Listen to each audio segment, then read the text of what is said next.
Okay, guys, so we have some pretty massive news for Star Sailor. We just got the information for the final test that's going to be coming up.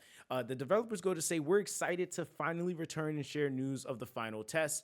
The final test is the last opportunity to check the service level of entertainment and completeness before the official launch, and your participation will play an important role in shaping the final direction at launch.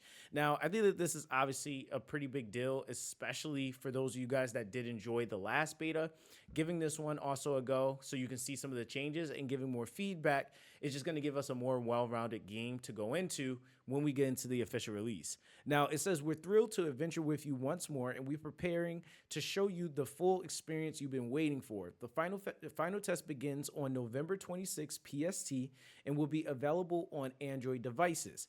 Now, it says iOS and PC are not supported, but they do go to say that you can still join on PC by using an Android emulator, but please note that the performance may be unstable. I know I played it on emulator last time, and it actually wasn't that bad, so I would presume that it should be at least somewhat similar, if not a little bit better.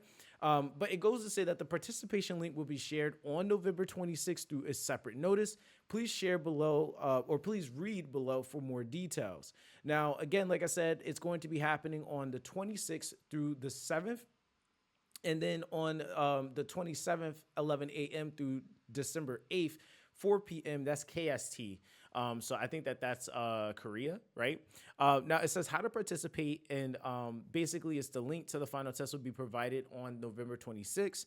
And then the final test is open globally, excluding China. Korean and English are going to be the languages supported. And then from there, they basically have the final test schedule and details may change. Any changes will be announced separately. All gameplay history and information of the final test will be deleted after the test and will not carry over to the official release. I know somebody was going to ask that. And then the test version is also subject to change for the official release, and no payment features will be available in this final test. We will return with more refined look to this on November 26th. We hope to meet everyone soon. So I'm going to have all of those things in another video when they do drop the notice on the 26th. I'm assuming we'll probably get a little bit more information and stuff like that. But one thing I do want to note, and this is just, of course, for the devs, I think, again, one big thing that I know a lot of people were interested in seeing, I'm hoping we obviously get to see more of the characters. And then, of course, just being able to see what the banner potential stuff is going to look like. I think that that's something that is going to be extremely important to be able to give feedback on, just because I feel like in the last beta, we weren't really able to see much with the beta or with the banners. I think that with the current climate where a lot of players are stepping away from gacha games, you really want to make sure if you are doing a gacha that you're doing one that's really going to give players a great experience and is going to want them to actually pull on it, right?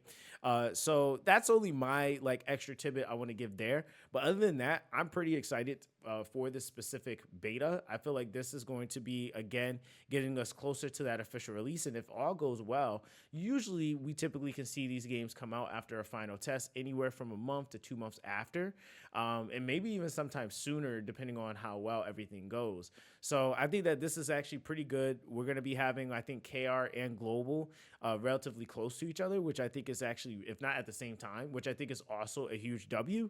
And I also think that, too, with the way that this game played, the music, and kind of that adventure, kind of approach to it, it definitely was something I felt like a lot of people are going to enjoy. It kind of almost gave a Dragon Quest vibe to the game. So I feel like a lot of people are going to enjoy this one. So I definitely, like I said, if you guys are interested and you want to stay locked in with Star Sailor content, make sure you guys subscribe to the channel so that you don't miss out on any of that. But that's basically going to be that with this one, guys. Everyone, stay blessed, and I'll catch you guys in the next one.